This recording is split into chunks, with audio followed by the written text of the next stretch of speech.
Hi, I'm Greg Hunter. This is the weekly news wrap up for June 24th, 2016, the WNW 243. And I'm really going to concentrate on how the media has gone into hyperdrive, overdrive, trying to destroy Donald Trump. I mean, this is my premise. You know, I analyze the news to give you a clear picture of what's going on. And I just noticed that now they've come out with to cover the fact that they are being totally biased. They're calling it fact checking. And I say lies by omission too. Let me just show you just USA Today. It's the nation's news. I got 4.3 million subscribers for now. Here we have crisis. Tops the Trump campaign. They only have $1 million and $1.3 million or $1.4 million. They raised $1 million in like 12 hours. Just to let you know that of course that's not reported. And then you have on the backside. This is what they call fair reporting. Another family gets $1 million from campaign. $1 million, and then here Hillary Clinton blasts Trump as unfit on the economy. Now, both gave economic speeches this week, but no positive, nothing about Donald Trump. And of course, then, we have this come out. He's a billionaire, his crisis. Donald Trump forgives $50 million in loans to his campaign, says his financial chief. This is a guy worth in excess of $10 billion.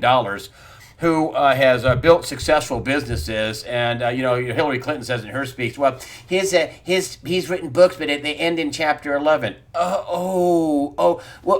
Hillary, you're so Hillary, you're so tough. I don't know why Trump doesn't say, yeah, I filed bankruptcy. I gave lots of money to all these my friends on both sides of the aisle. I just took a pie in the face 4 times out of 100 and something, countless businesses. He filed for bankruptcy. He didn't get a bailout. He didn't get Goldman Sachs has given money to Hillary and all of Wall Street. They all got bailouts. Donald Trump took a pie in the face. When you file bankruptcy, you turn your assets over to a bankruptcy trustee. It's not a way to make money. It's a way to get rid of debt. But you lose assets. You lose money. Trump could have gone to his buddies and gotten a bailout. He didn't get a bailout. But anyway, and here's more about the fact checking. This is USA Today, the money section. Check this out. This is a Rim Reader, this communist. Don't ease up on Trump. Media must not let down guard on coverage. And this is Reader on coverage. On coverage on what? On unfair coverage? This quote unquote fact checking. Trump needs more scrutiny, not less. But only Trump. Hey, listen, if they had headlines saying we should stay on both candidates, Hillary and Donald Trump, and incidentally, they never mentioned the fact she's under an ongoing FBI investigation, and her charity's been called the biggest charity fraud in history. That's allegations there. Allegations she peddled influence. You had a big speech by Trump saying, 20% of our uranium production has ended up in Russian hands, Russian company.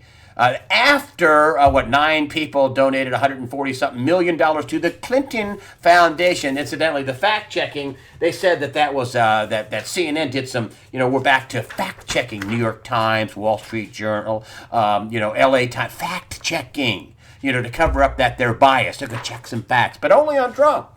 Here is CNN. CNN Clinton cashed, fact checked, ends in embarrassment.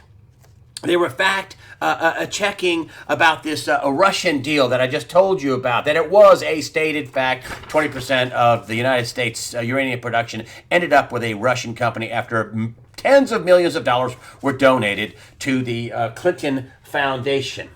Another one is that Donald Trump said that, hundreds of thousands of refugees will be coming from Syria. No, he said from countries, hundreds of thousands. Hillary Clinton would let in hundreds of thousands of refugees from countries, from dangerous countries, not from Syria. And this is more CNN. Fact checking. Folks, I have never seen this in my life. One candidate who is under investigation, who we don't know whether she's going to be indicted yet, although it looks like she's going to be protected. But that doesn't mean that stuff won't leak out on her. Here's another one. GOP leaders alarmed by Trump's devastating fundraising start. Why don't you help out? This is kind of like, King David in biblical days sending out the husband of Bathsheba and to war, and then tell everybody, come on back, let him get killed. You send him out, let him lead the charge, and then all come back and let him get killed. And this is what I've been talking about, the criminal crony class. There are lists of CEOs, many of them Republicans. They're going to vote for Hillary, even though she's under criminal investigation, even though a lot of information points to her using the Clinton Foundation as a way to collect money in bribes and to give favors while she was out the State Department. Even though that her foundation's been called by Charles Artel the biggest charity fraud in history, even though that's happening, are there teams of people on this story? Are there teams of people on Hillary Clinton? So Donald Trump also gives a speech about the economy. This is all they could really get in a bid to reboot. Trump dallies with discipline, and he uses a teleprompter. No quotes about what Donald Trump has said about Hillary Clinton. I mean, they talked to her. No quotes from his speech. Let me give you a few quotes from his speech. This is USA Today again this past week. They're so fair and they're so unbiased. Not. If I was on the board of Gannett, if I was on the board of USA Today, I would fire the president of USA Today. They are willing to wreck their business model, lie, omit, to propel an ideology and a party, and they're willing to lie and omit and make stuff up and be completely dishonest and false. Use them for the weather, the mainstream media.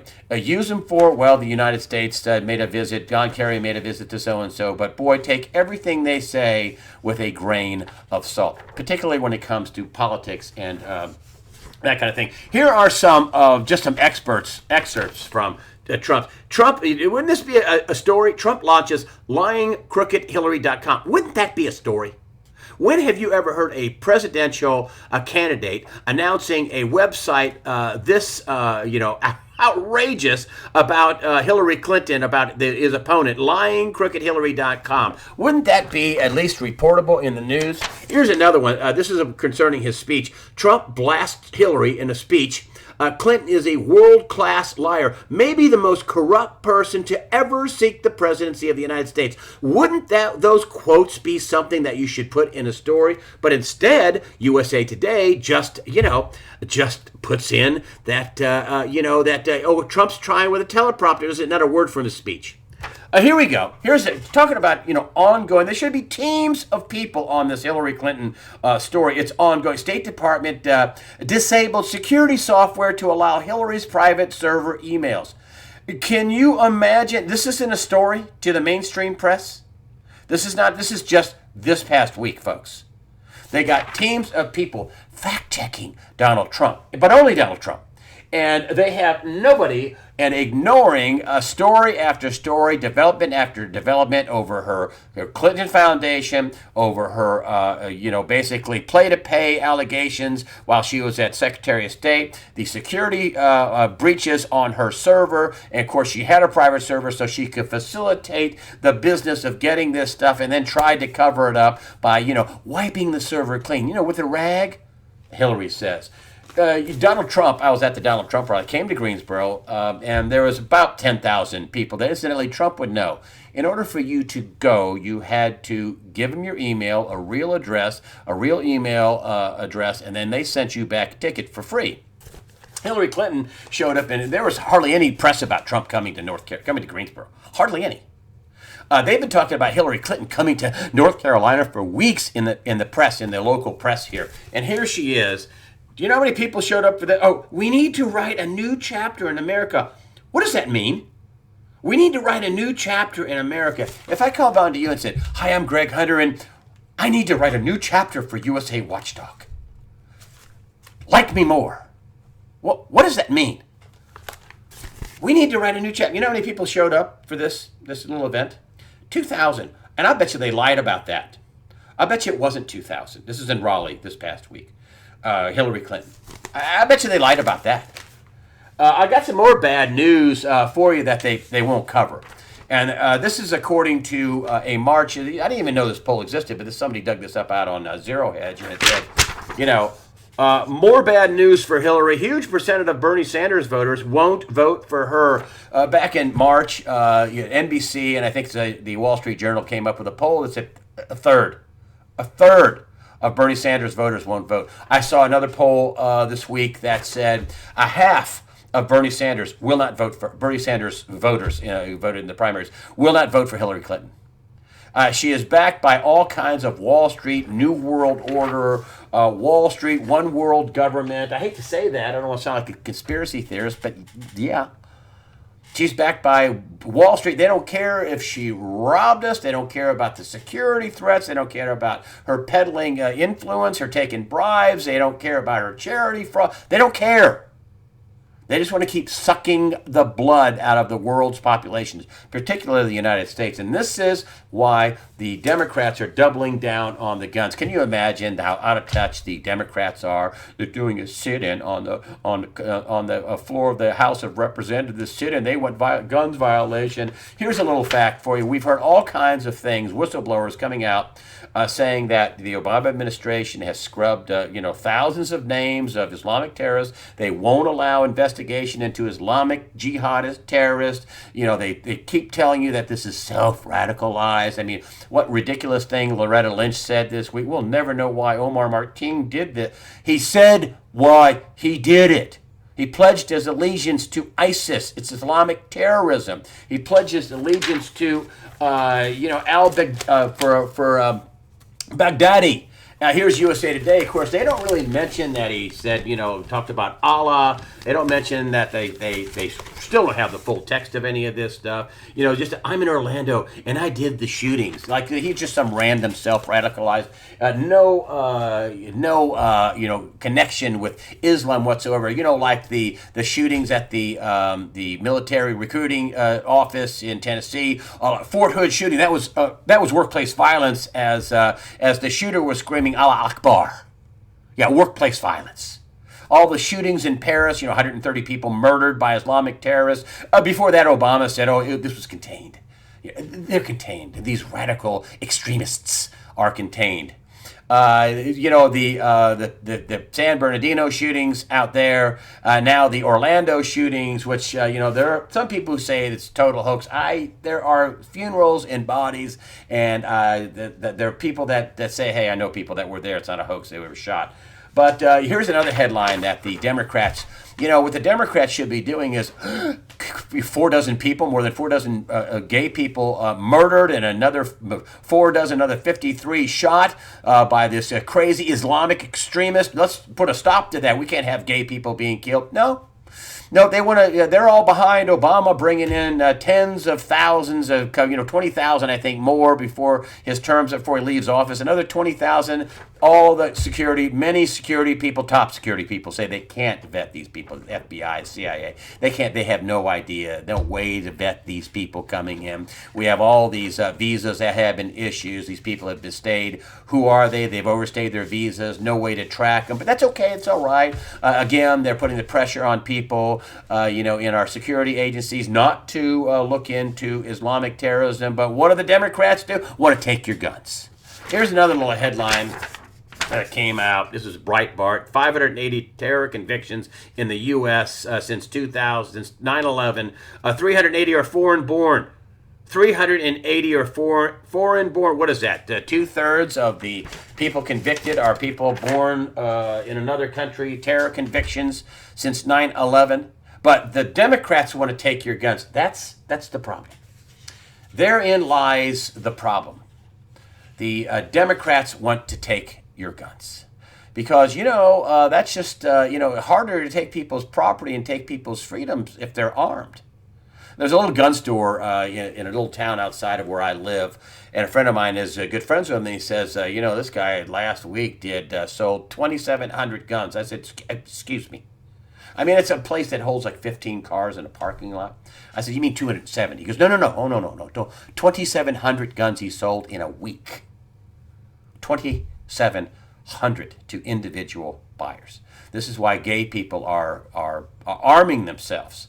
Listen, I was on KSFO in San Francisco. A friend of mine, Brian Sussman, has a radio show out there.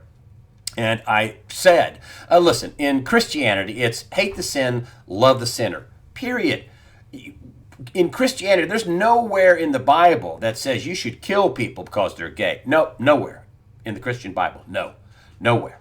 And you don't have people, Christian ministers sitting down with, these, Dylan Ruth who killed these people in South Carolina. You don't have Christian ministers. That's a good idea. But unfortunately, with a percentage of these radical Islamic extremists, yes, the imams are in there and saying, this radical Islamic ideology, like, you should kill gays, incidentally. So Christians say, hate the sin, love the sinner. Radical extremists say, hate the sin, hate the sinner, and push him off a 10-story building. And incidentally, that's in their hadith, to push them off a cliff or let a wall fall on them or cut their heads off or whatever. This is a percentage of these people they don't want to acknowledge.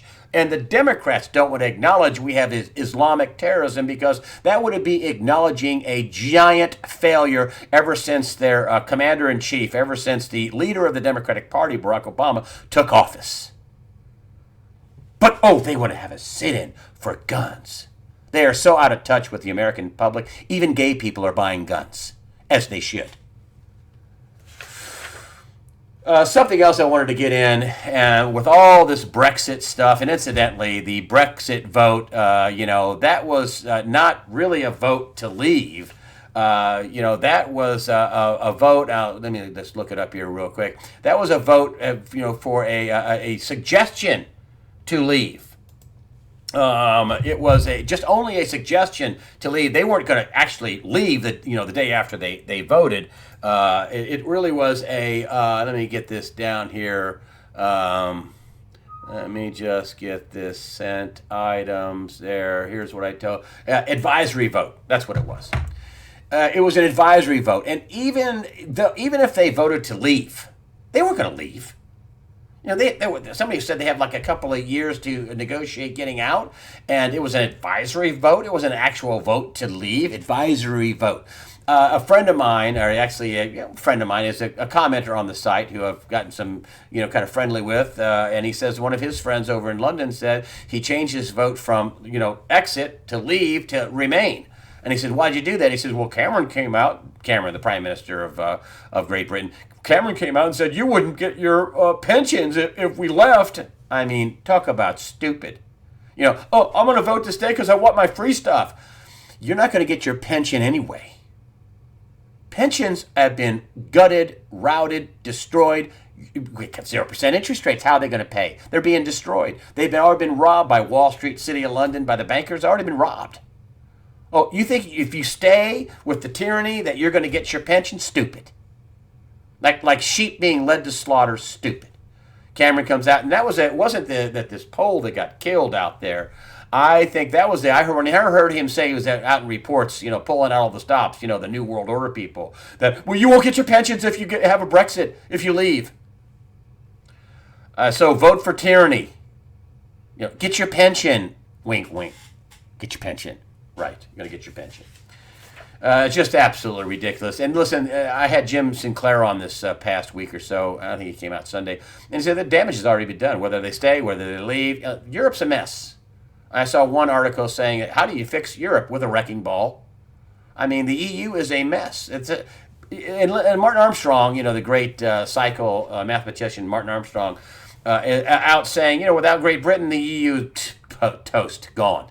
So, they pulled out all the stops. I don't know if they rigged the vote or if they didn't, or if they came out with such negative things. But I think a deciding factor was Cameron coming out.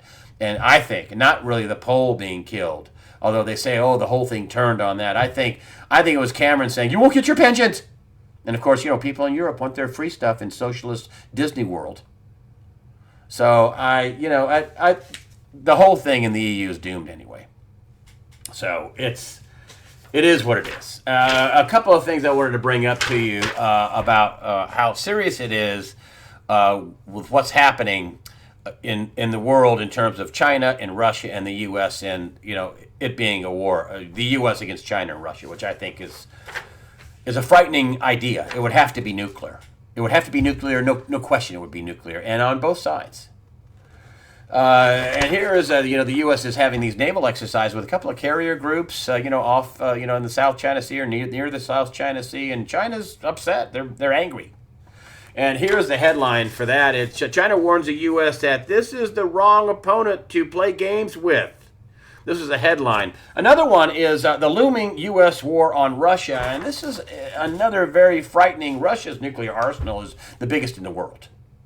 And here you had out Putin this week, comparing the war games that the U.S. is conducting right now in Eastern Europe, in Poland, Romania, and other places. They're comparing those war games with the similar war games that Hitler had just before he double-crossed Russia and attacked Russia.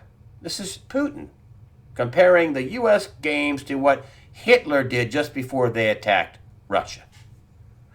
It couldn't be any more serious, folks.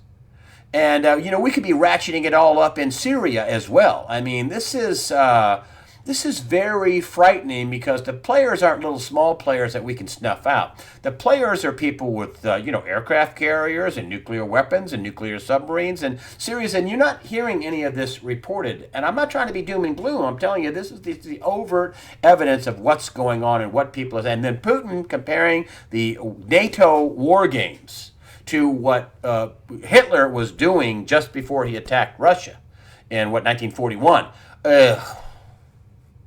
Come on, these are bad signs, folks. Bad signs.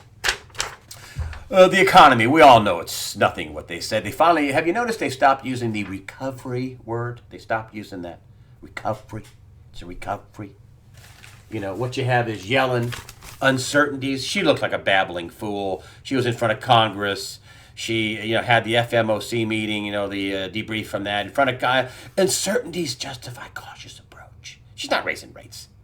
This is ridiculous, not raising rates. And people, she may raise them in September. She's going to raise rates. She's a Democratic appointee. She's going to raise rates, so it's 6-7 weeks before a national election, a presidential election. Stop! And finally, this chart. I like simple charts that kind of show you what's going on in the economy is not good. I can give out metric after metric after metric. John Williams, who I hope to have on soon, says we're headed for a official declaration of recession. So we don't have a recovery. But I'll have him on in a few weeks. We won't know that for a while. But John Williams is great work. This is another chart that I pulled off the internet. I don't even know where I got it. Just look at the lines, folks. Here is the red is central bank balance sheet. It's heading to the moon. Oh, here we have heading to the moon. And then here we have, the interest rates going down, tanking. Now, folks, this is cuckoo time. If your debt is exploding and you're getting more and more debt, you become less and less of a credit risk, which means a good credit risk, which means your rates should be rising. But no. Here we have this pattern. Debt is exploding. It's exploding. And interest rates are crashing. You think you're going to get your pension when interest rates on 30-year money is zero, 10-year money are zero? Do people think they're going to get there? That's what they have to invest in. Sovereign debt, AAA rated. Do you think they're going to get? They need what, 7-8% return, 6% return? They need something. You think these people in Britain or the U.S. or anywhere else are going to get their pensions when basically a capital formation is being destroyed? And money printing and bond buying and corporate bond buying and corporate debt and leverage. Listen, folks, please squirrel away some food, squirrel away some cash. If you can afford it, squirrel away some gold and silver. Pay off your car, get your car title, try to pay off your debt. Don't take on any more. Store some water. Folks, you should prepare. If I'm wrong, you end up with a car title, some gold, some silver, some food, and water. If I'm right, you live. Okay? That's the way I see it. I'm Greg Hunter. Thank you for supporting USAWatchdog.com with your comments. Say smart people. And now these smart people are emailing, like the person that said, his friend changed his vote in England because Cameron made that threat that you wouldn't get your pensions. But, anyway, smart people, thank you for all your comments and emails. Appreciate it. Thank you for your donations. That helps us out. I'm Greg Hunter. Remember, fear not. Prepare yourself mentally, physically, above all, spiritually. Fear not. God the Father is in control.